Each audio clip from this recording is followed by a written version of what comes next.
What's up, y'all? It's your girl Sakina, and I'm back for another review. This is my review for The Real Housewives of Salt Lake City. This is season 2, episode 3. So let's go ahead and hop right into it, y'all. The episode opens up with Heather down at Beauty Lab. She said that people are doing a lot of Zoom meetings and they staring at their insecurities all day. So that's making them want to get all kind of Botox and fillers all in their face, child. So business is booming. She said they doubled from where they were last year. So look, I'm sure she's ready to expand even more than she is now with her 2 locations. She gives Whitney a call, and I noticed that she was the first person on reality TV that actually had like a real name in their phone. And I'm not saying like, people have fake names or anything like that.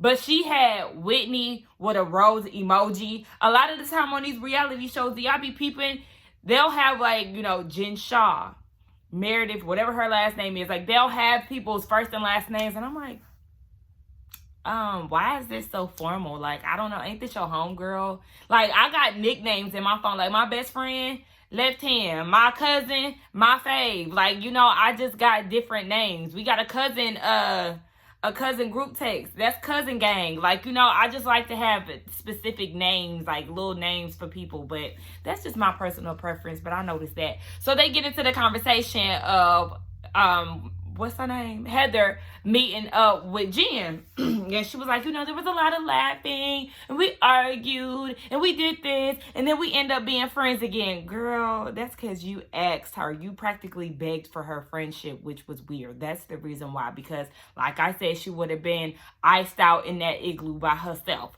But, Whitney is like, I don't really know where we stand. Like, I thought we was good, but she just don't really know. She already know that it's a real hit or miss situation when it comes down to Jen Shaw. The relationship that they had last season, it was going good, and then it went left, and it was no turning back. So, Whitney is not that optimistic as Heather is, and that's because Heather is drinking gin and juice. So, speaking of gin and juice, we see her, Lisa, and some other lady who obviously is not a part of the cast. They go ski biking. We all know that the girls love to get down with the snow activities.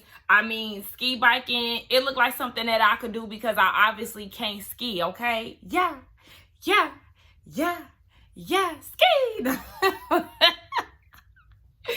But yeah, they can go and do that. And then Lisa and Jen, they have a conversation about what's going on. So they want to go ice fishing. And Jen is like, girl, I'm going to need your hair color, your eye color, your weight, your ID number, your license plate number, your car information. Don't forget the 3-digit code on the back. I need your address. What? 2 forms of payment? Huh? What? Your birth certificate? Now, wait a minute. Okay?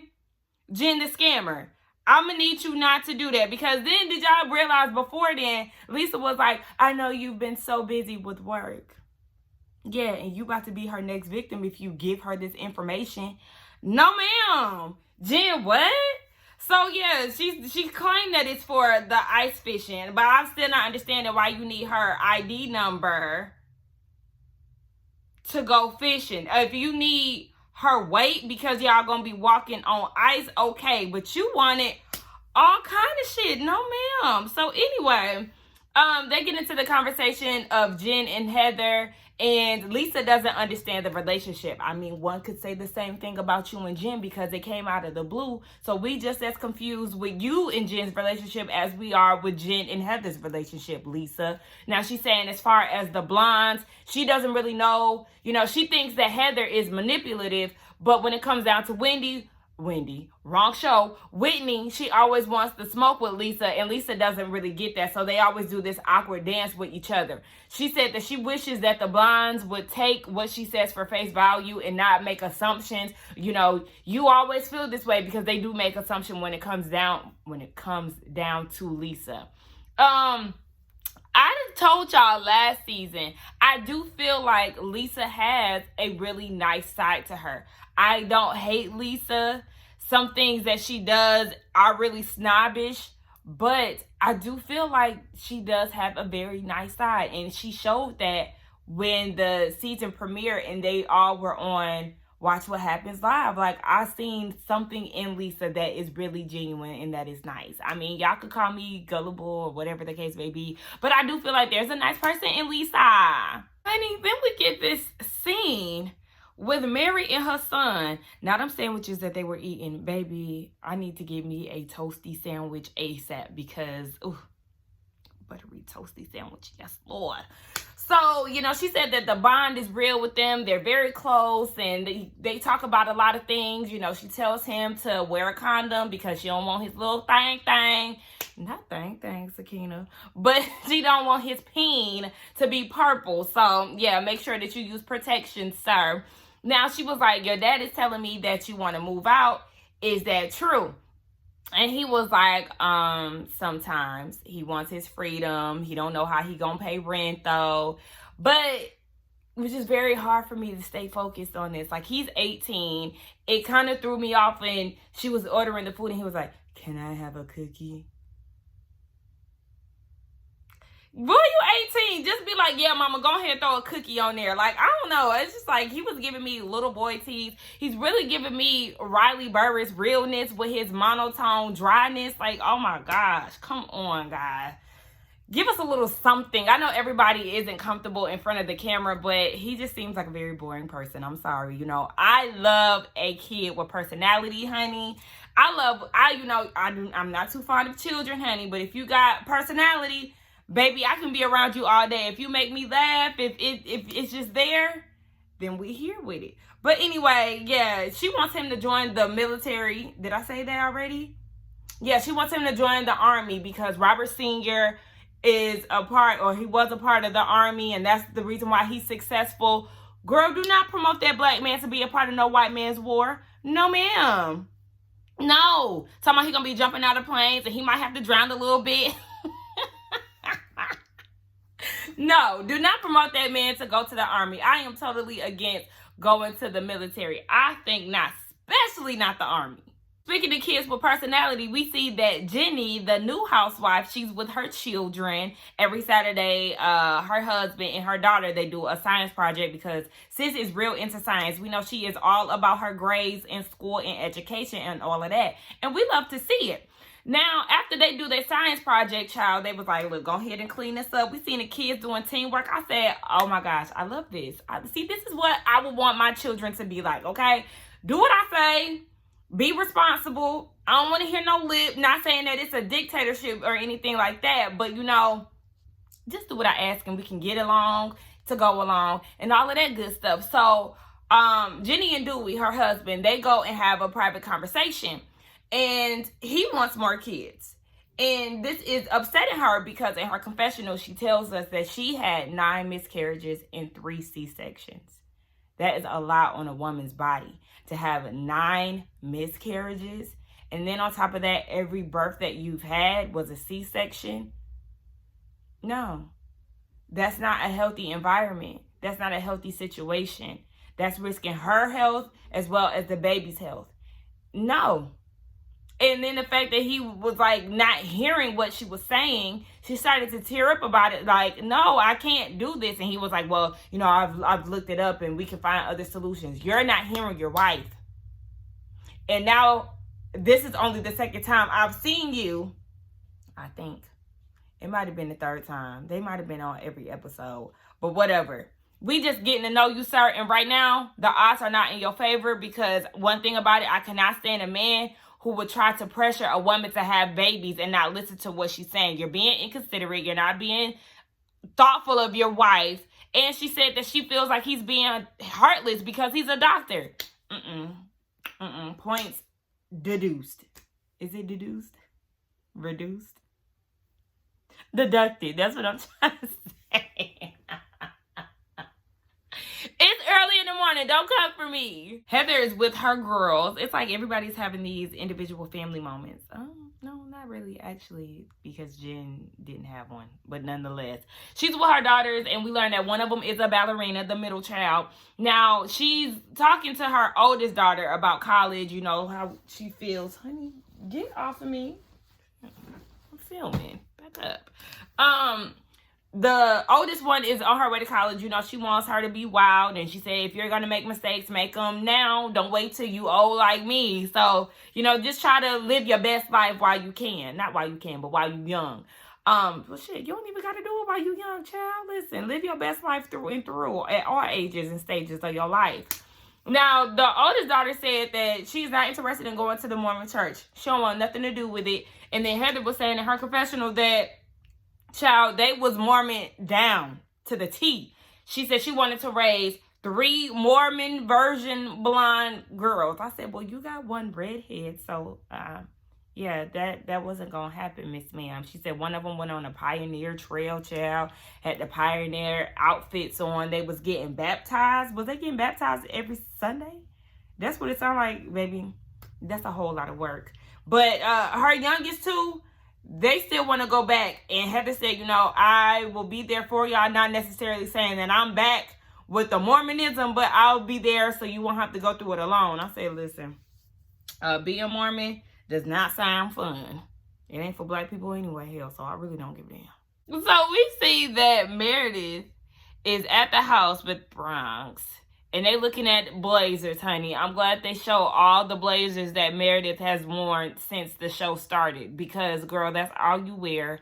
Her style is just blah. Mary come over. And, child, let me tell y'all something. That dog, you know you got all these people over here.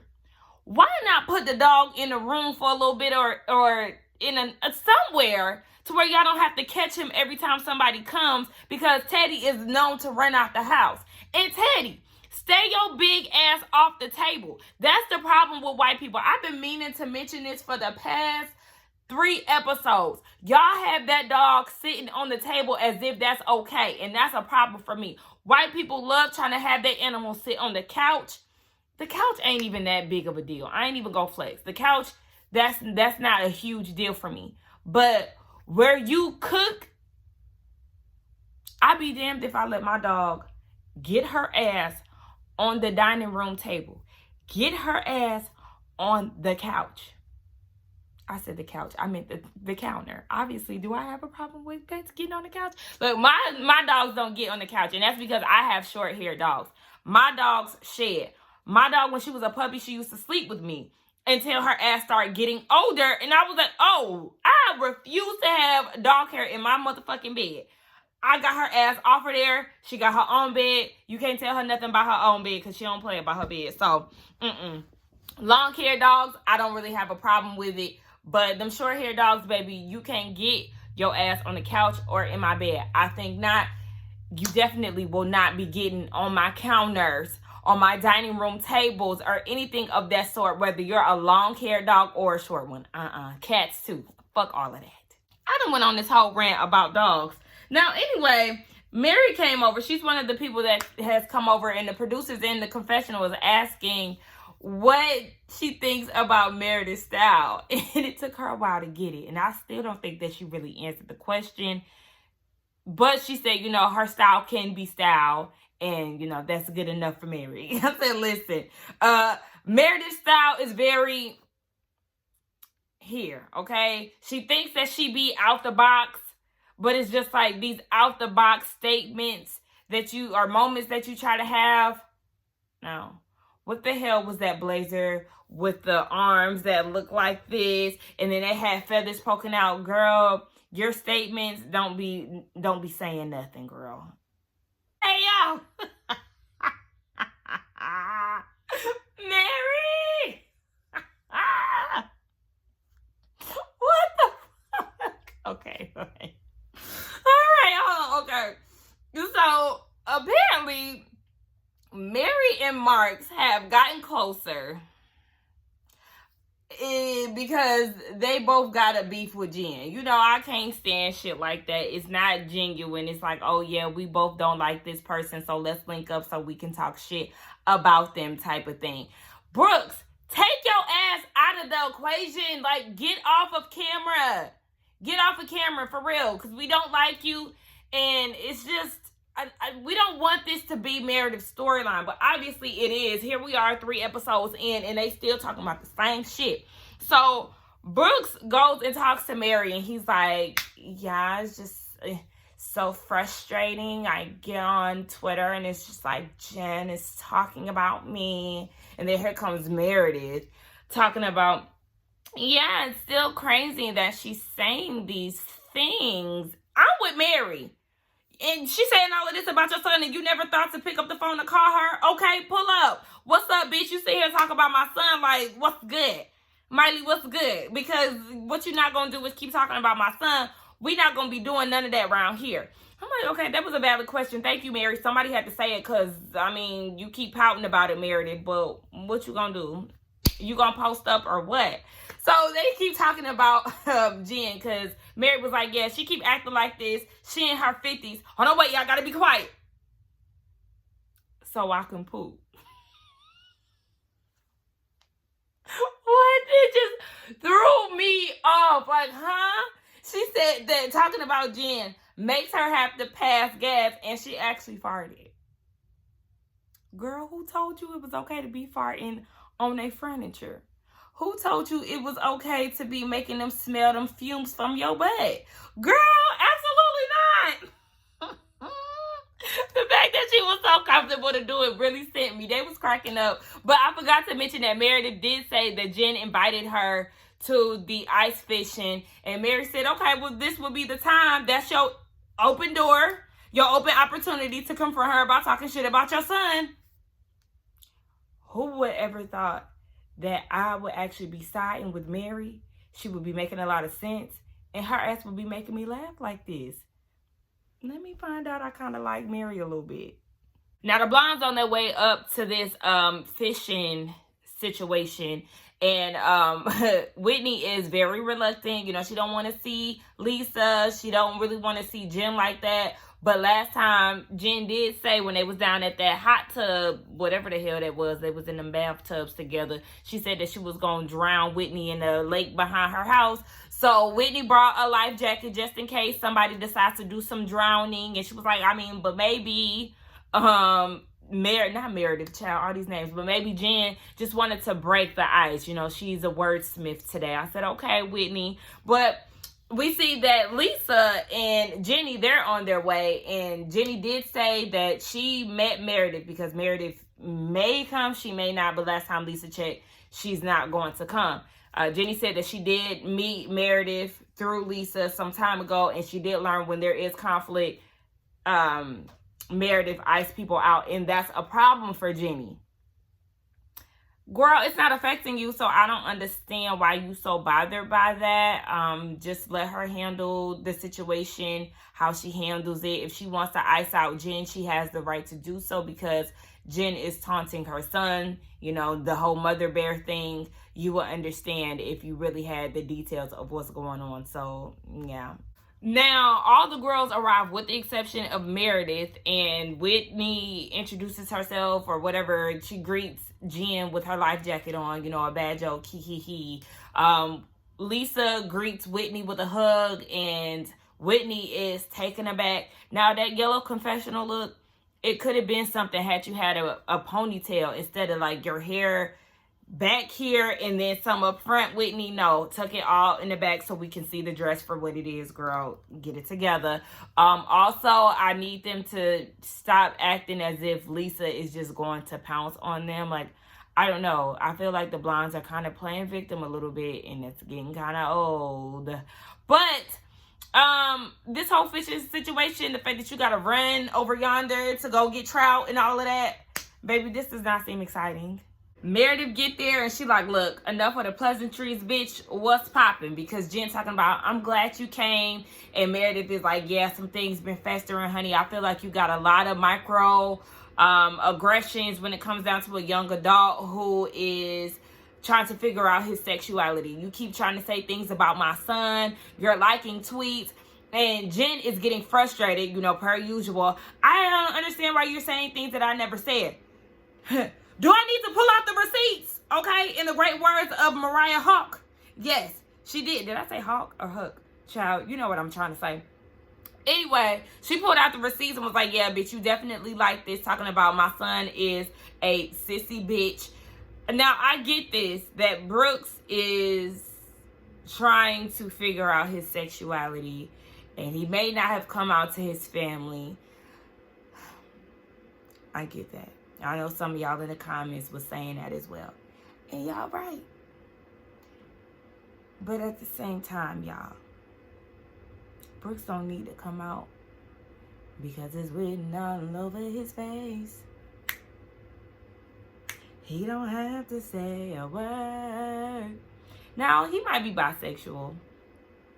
Hell, you know, if we're reaching, he may be metrosexual. We don't know, but, you know, it is up to him to figure out. You know, Jen, you are talking about somebody that you want to consider a friend's son. So it's like, how bad do you want the relationship? Because Meredith did make it loud and clear. If you have anything to say about my family, then you're not my true friend. And here you are, Jen, trying to make amends. But on Wednesday, you was tweeting, retweeting, and liking shit. If y'all hear a noise, that's my heater. I'm cold. Meredith done lost her shit, honey. She is tired of Jen and her bullshit, her lies, her projections, her deflection. She said, you know what, bitch? I'm getting up. I'm heading out. Baby, she done got so mad to where she done flung her glasses off of her face because she just so rah-rah ready. And then Lisa keeps like trying to hold her back or trying to bring her back to the group. Lisa, get off of her. Okay? Jen is not taking accountability. Meredith don't have to sit there and listen to the bullshit when she clearly sees that Jen is liking, retweeting, and doing all of this shit on Twitter, but yet she used the famous line that everyone that has a verified check on their account uses. Oh, it's not me. Oh, I don't run my account. Oh, that's somebody else. Sure it is. Jen is trash. Lisa's annoying. Jenny, you are overstepping your boundaries, Miss Ma'am. This has nothing to do with you. So for you to sit there and tell them they need to shut the fuck up and they need to get it together and all of that, girl, go sit down. Like, please. Now, Heather and Whitney is still over there with the fish. And Heather is like, what? Oh my gosh. Jenny is throwing down. Oh my gosh, she's about to win all the trophies over here. That did have me cracking up. But I'm with Meredith. You don't get to keep talking about my kid and then saying that you don't know what I'm talking about. You haven't done this. What about me? What about my kids? And I'm glad Meredith said, what did I do to your kids? It's not what Meredith did to her kids. It's what Brooks has said about seeing her vagina. Your kids are not affected by that. If anything, they're probably embarrassed because you was doing that. They're not feeling a way about what Brooks has said, I'm pretty sure. But your kids probably don't have any idea of what goes on the show. Your kids give me the vibe that they don't give a damn about none of this shit. So stop trying to play victim. I'm tired of always being the issue. I'm tired of always having to apologize. Well, stop doing shit. Period. Girl, you ain't nobody's victim. And I totally understood Meredith's anger. Like, Lisa, get off me, bitch, before I hit you with one of these. Stop tugging on me. I'm leaving. I'm disengaging because I don't have to listen to this shit. Peace. I'm out. And they left it on a to be continued. Child, it's a hot mess. But y'all let me know what y'all thought about this review along with the episode. Let's get down in the comments and talk. Don't forget to like, comment, and subscribe to my channel. And I will see y'all in the next one. Bye.